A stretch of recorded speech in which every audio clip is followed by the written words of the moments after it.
What happened to JacksGap? That is what I'm calling this video, and it's a question that's probably on nobody's mind other than my own, and it's a question that I've asked myself many times over the last few years. In fact, I've tried to make this video before multiple times, to sit down and to look back at the last decade or more and ask myself how it all happened.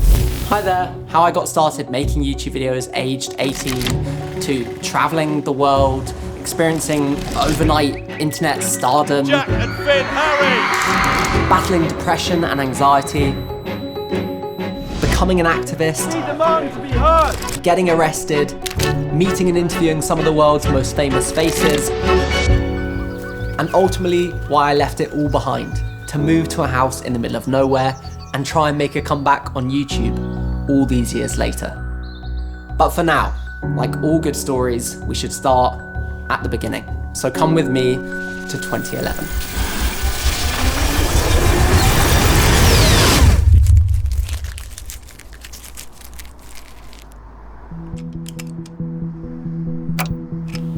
So back in 2011, YouTube was a very different place. There was no such thing as a creator or an influencer. It was just cats and dogs on skateboards and drunk people falling over, and Charlie Bit My Finger was the biggest thing on the internet. And then there was me, an 18-year-old kid who should have been revising for his A-levels but was procrastinating by watching YouTube videos. Hello, YouTube. Hello. Hey everyone! Yo, what's going on, people? Hi there, YouTube. And I remember at that time just feeling so excited about the potential of YouTube.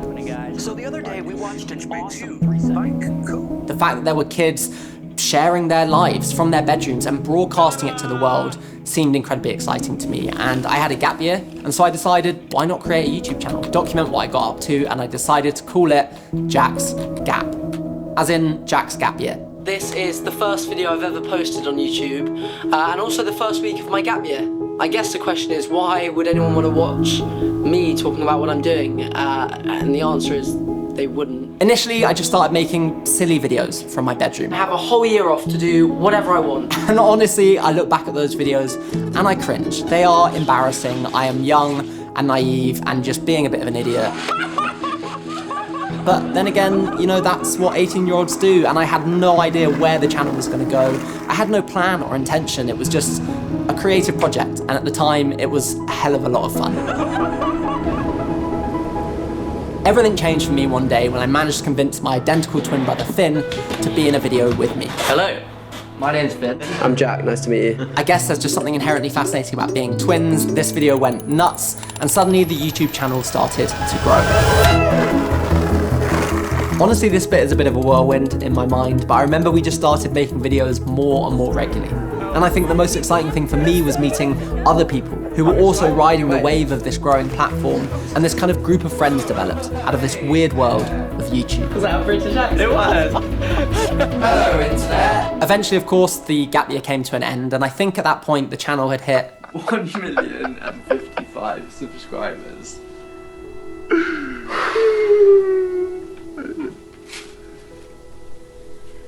Shit.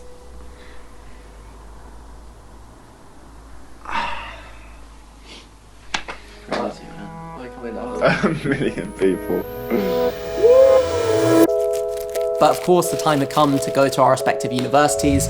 I went to Bristol, Finn went off to Leeds, and I remember that week that I went to university, I received an email from Google or YouTube saying, you know, you can be a YouTube partner, which means essentially you could make money making YouTube videos, and you know, it was a certain amount of pence per view. But to me back then, it was just such a novelty that this thing I'd been doing, you know, for fun could potentially generate some sort of income. We both just felt like, you know, we'd spent this year traveling the world, meeting people, and then suddenly we were back in an institution and studying, and we kind of just wanted to get back out there and you know, carry on making videos. One day, and much to my parents' dismay, Finn and I called each other up, and I said, I'm not having a good time, how about you? And he said, yeah, I'm not either. And so we agreed to both quit university, and we drove back to London and started a production company with the plan of making YouTube videos for a living, whatever that meant. It's early on a Wednesday morning, and we are driving with the back of our car open, desks hanging out of it, fake pot plants from IKEA, driving down to what I guess I can now say is the new office. Take this computer off my lap in the window. It's a self-portrait of our lives moving into an office. What do we do? Complete madness. We both have meetings in an hour. There's no studios, yeah, right, this way. Ooh. We got a little office near where we lived and we started to take making YouTube videos a lot more seriously. People are here, editors and cool people. It's going, it's an office, there's things happening in here. Welcome to the JacksGap office space thingy. This is our little creative space. There are many highlights for me from this period of time, and I think probably the biggest one was creating a series called The Rickshaw Run, where we travelled from one side of India to the other in a motorised rickshaw, a completely unsuitable vehicle for this type of journey. I've been imagining this trip for months, but looking at them now and thinking I'm going to sit in that for the next 3 weeks is a terrifying thought.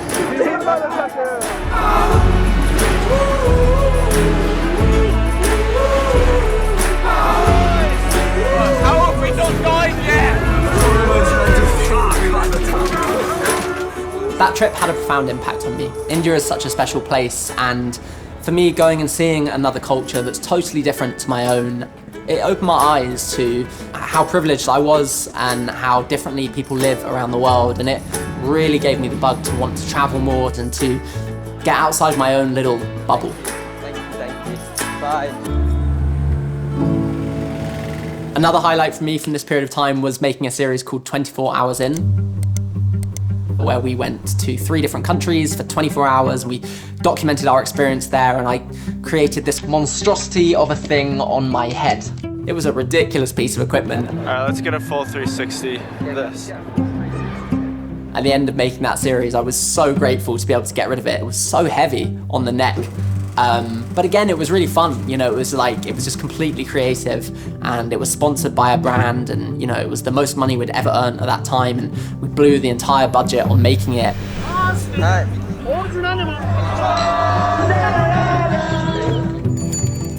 We were young and we were traveling and we were making films, and I have so many good memories from that period of time. Yeah, bros! And finally, I think the thing I'm most proud of is the collaboration project, which was a series shot by people all around the world, or in other words, shot by you, the audience. We asked 2 simple questions: what do you fear and what do you love?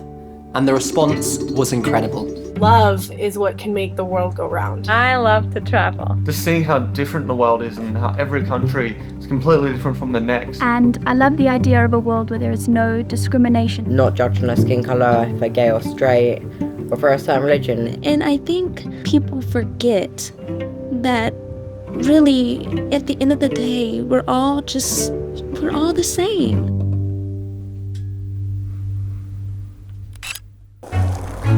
So naturally, as we were making more and more videos, the channel was starting to grow, and I think by the time the Rickshaw Run went out, we'd hit around 3 million subscribers. And, you know, our lives were starting to change. 19-year-olds Jack and Finn have become internet sensations. So this is a immediate feed of my Twitter.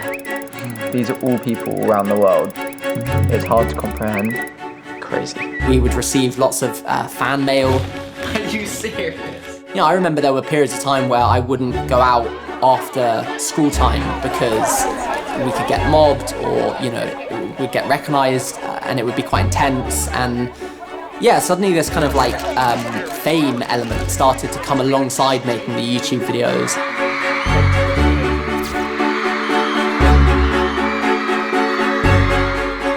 You know, I have to admit, like, I think there was a part of me, if I'm really honest, that really liked it. You know, it was kind of like thrilled by this idea of being famous and being recognised. But Finn, on the other hand, Finn is very different to me. He's much more introverted.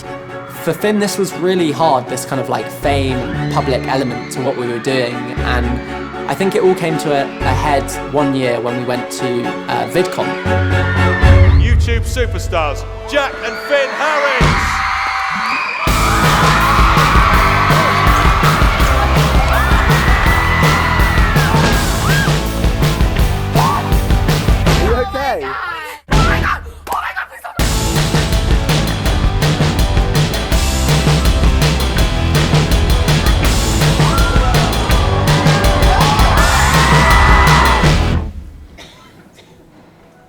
I remember that being a really intense experience. You know, it's a funny thing creating YouTube videos because when you're making them, you're just alone, you know, talking to a camera.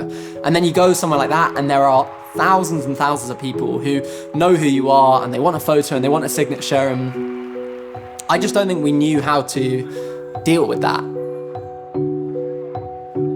I look back at it now and I think it was a lot to deal with. You know, we were still young and figuring out who we were, and yeah, I think there were so many confusing emotions. I think it was thrilling and exciting, but also scary and overwhelming, you know, and I think there's a part of me that sort of feels guilty, to be honest, for Finn, because I just think it wasn't what he ever set out to do. I have no idea what we're doing. I don't like going up on the stage. Yeah, we're on a massive stage. I've seen it already. And we've got to talk.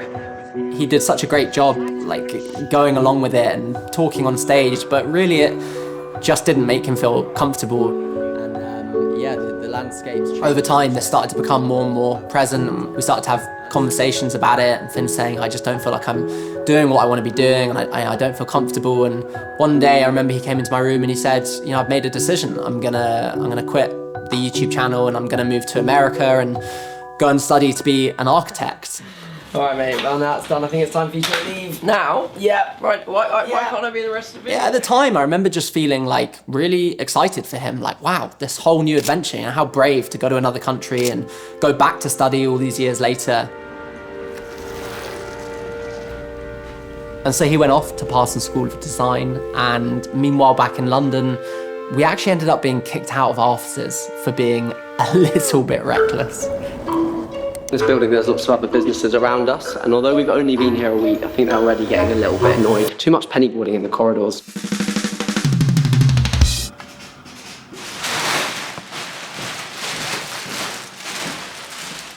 And I remember before Finn left, he said, you know, either you stop this as well, or you kind of double down and go for it and maybe hire a team and get an office again. All right.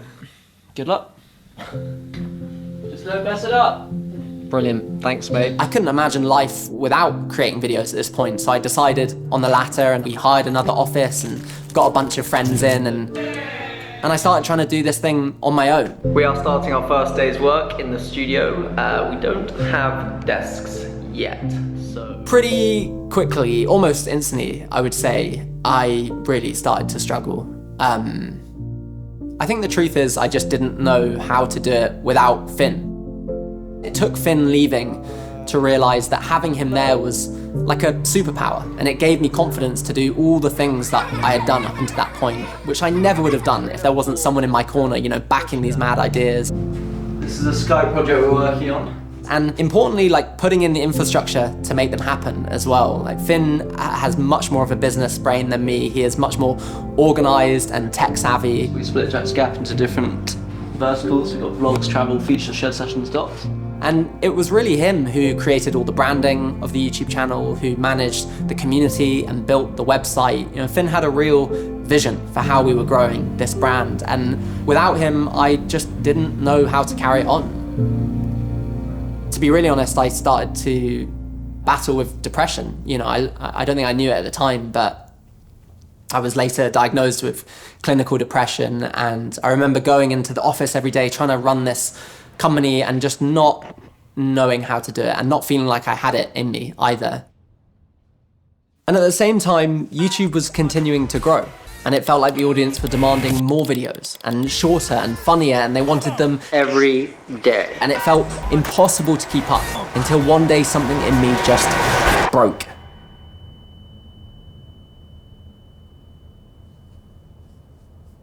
I think the truth is, I just felt a complete sense of imposter syndrome. I felt embarrassed by the early videos that had led to our success, guilty about the impact it had on Finn, and consumed with feelings of self-hatred. Mental illnesses are a thing. They're real and they're very present, and we need to talk about them.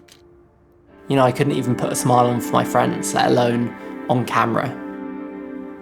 It was a really hard time where I just didn't know how to move forward. I started to feel more of a distance between what I wanted to make and what the audience wanted to see, and that left me feeling confused and disconnected. I must have been 22, 23 at that point, and, I hadn't really ever stopped to think about who I was without Finn, who I was without YouTube, what it was that I stood for and felt passionate about. And so I think I needed just to go on a journey of self-discovery.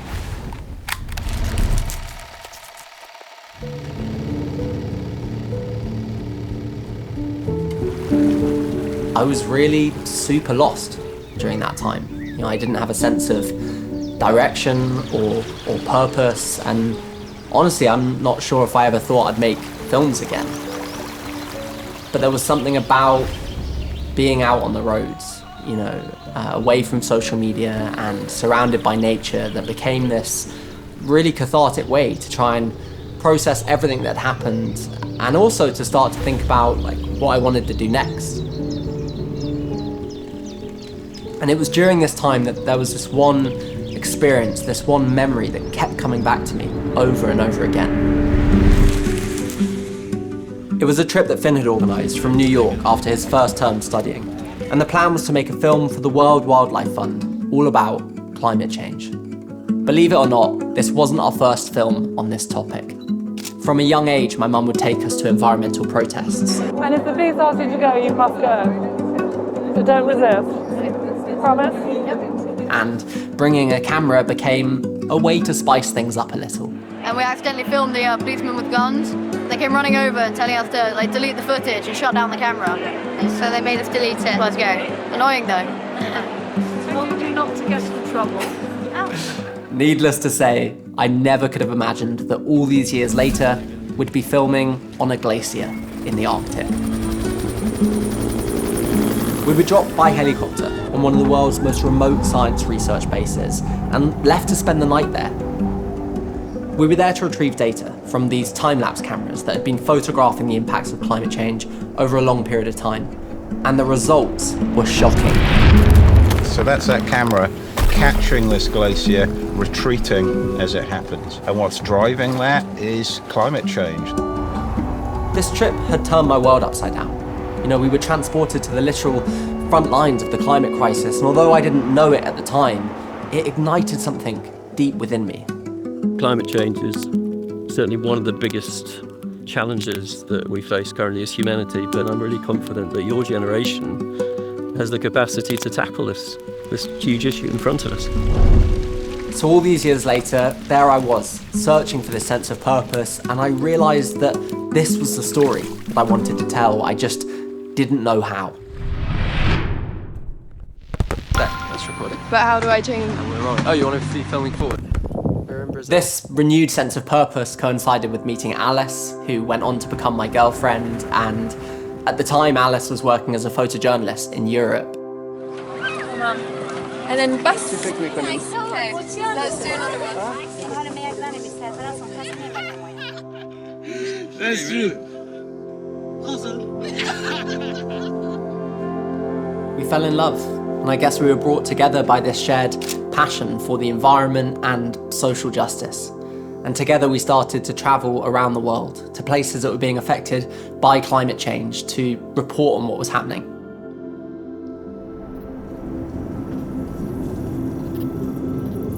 It was in Somaliland that I first witnessed the devastating effects of drought. As I saw entire herds of animals that were just being wiped out by the overwhelming heat and lack of water. And I'd never seen anything like this before. I'd never seen this life and death situation.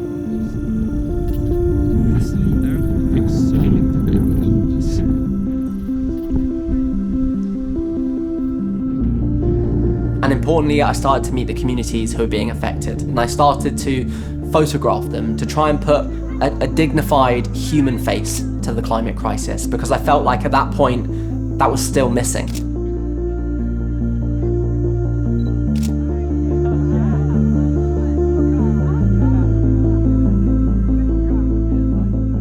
Next, we travelled to the remote island nation of Kiribati, and I saw the devastating effects of sea level rise caused by those melting glaciers that I'd seen all those years before. And again, I was confronted by communities whose very way of life, the only way of life that they've ever known, is being threatened and challenged.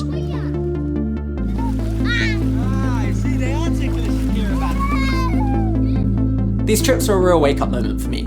They were the first time that I'd understood the human impact of climate change. I met people who were experiencing it as an everyday reality. It made me feel really angry to understand the injustice that is at the heart of the climate crisis, and also to understand that I'm completely complicit within that. And I wanted to do something about it, to use my voice to try and have some sort of an impact. Ultimately, this led me to join what was then a small group of people in the UK who called themselves Extinction Rebellion. And their sort of idea was to engage in non-violent direct action, so to get out into the streets, to sit in the roads, to risk getting arrested in order to raise the alarm on the climate crisis. And there was definitely part of me that thought, like, are these people completely insane? Is this the right way to go about creating change? But there was also another part of me that, as I said, felt really scared and hopeless and helpless. And for me, this felt like somewhere I could channel my energy. I'm in central London this morning. We're taking part in an act of civil disobedience. We call upon every principled and peaceful citizen to rise with us. So this week is International Petroleum Week in London, which essentially means that all the biggest names of the gas and oil industry are meeting here in London for 3 or 4 days to discuss the future of their industry.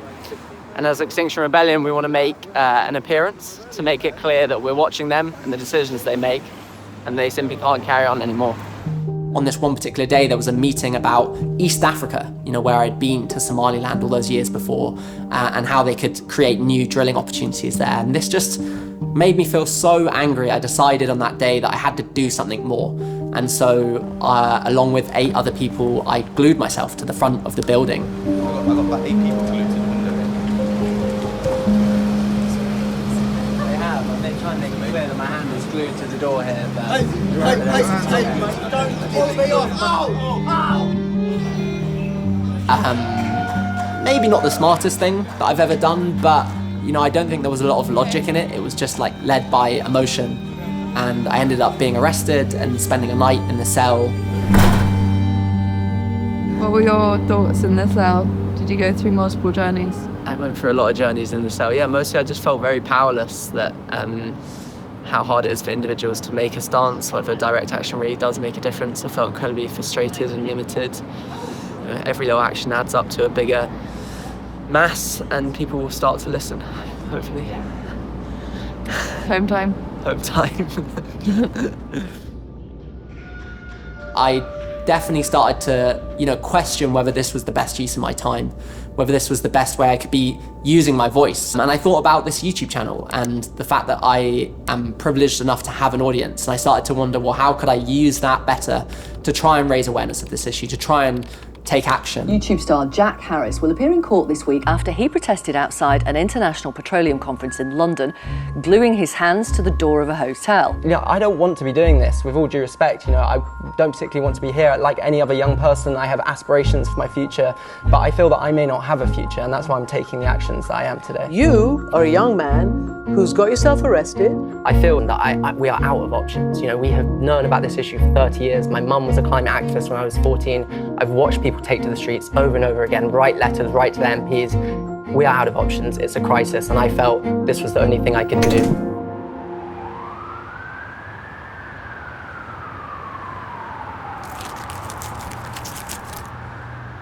From this evening, I must give the British people a very simple instruction. You must stay at home. So I guess this brings us to that fateful year of 2020, when the world was locked down, as was I, with Alice and Finn, who by this point had moved back to the UK. And it was around this time that we started to talk about what it would look like if we were to create a platform and media company dedicated to communicating this issue. Another productive day.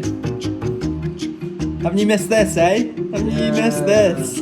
A little bit of vlogging, a little bit of working together. Oh, I'm so happy to have you on the podcast. You are a powerful trio.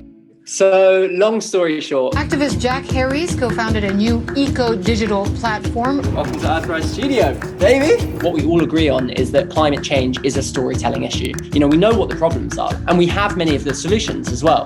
But what we need to do is build a mass movement to put those solutions in place. For us, that is about storytelling. That's about galvanizing people online, be it through design, be it through podcasts, be it through filmmaking or talking. And that is the aim of Earthrise. So it was around this time that an email dropped into my inbox from YouTube, who said that they were commissioning content about the climate crisis and asked if I wanted to make a series. And to me, I felt so grateful to have this opportunity, like having had my start on YouTube all those years ago and having taken a bunch of time away, you know, the chance to come back onto the platform and make a series about this topic that I was really passionate about. Yeah, it just seemed almost too good to be true. And so we came up with this mad idea called Seat at the Table. Hey, bro! Well, this is sort of a big deal. This is our re-entrance onto YouTube. My unhealthy obsession with climate change is completely your fault. It is. And the concept was to capture the voices of those who are being most affected by climate change around the world and bring their message to the next major climate conference, COP26, which was happening that year in Glasgow. So we had camera crews filming in 10 different countries, and meanwhile I went on this journey travelling the length of the UK, meeting all sorts of people from David Attenborough to Jane Goodall, Sadiq Khan, the then Mayor of London, and importantly, inspiring young people who are taking matters into their own hands. For me, it just felt so important that we were capturing these voices and taking them to that conference. And I think the most uplifting moment was projecting those faces onto the side of the conference centre itself.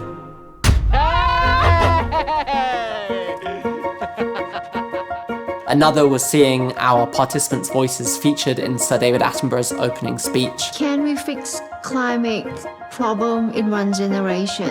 My answer would be yes, we have to. And finally, I think the thing I'm most proud of was the Seat at the Table room, which was in the heart of COP26. Wow.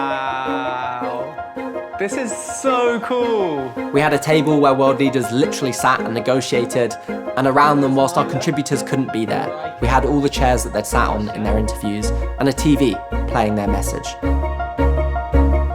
Emotional. And finally, I had this ridiculously terrifying opportunity to interview Barack Obama and talk to him about our project and what we were trying to do. Mr. President. Did you get some good sleep last night? Yeah, I've literally never been more nervous for anything in my life. I'm proud to say welcome to sunny Scotland.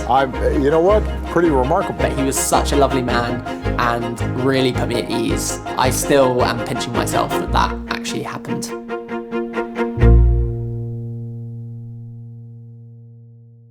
So, cut to the present day, and here we are.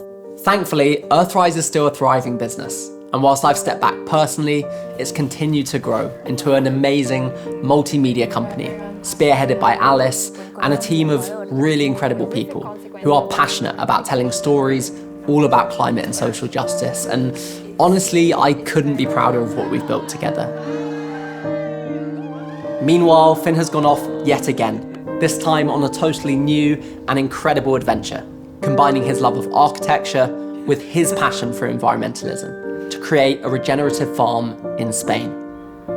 The project is called Juntos, and what they've achieved in a relatively short amount of time is remarkable. And as for me, the era of JacksGap is now over. But I'm excited to be coming back to this channel under my own name to create a brand new YouTube series, which is going to document my journey of leaving the city to try and learn to live a little closer to my own values. The truth is, after years of being involved with activism, I felt burnt out and disillusioned. So I've decided it's time to practice what I preach, to get my hands in the soil and to try and live more sustainably myself. This guy here, I think I've grown the world's smallest carrots. I still have a lot to learn, and I can't wait to take you on this journey with me.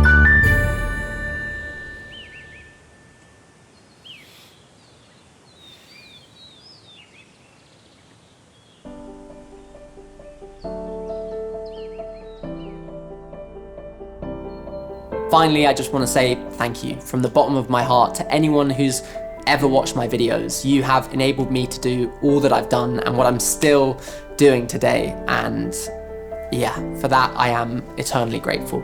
So thanks for sticking with me. I'm excited to be back, and I will see you guys in the next one. If you wanna waste your time, subscribe and comment below. Here's a video of mine. See you later. JacksGap, 5 minutes of your life that you won't get back. Thanks for watching. If you wanna waste your time, thank you for watching. Here's a video of mine. JacksGap.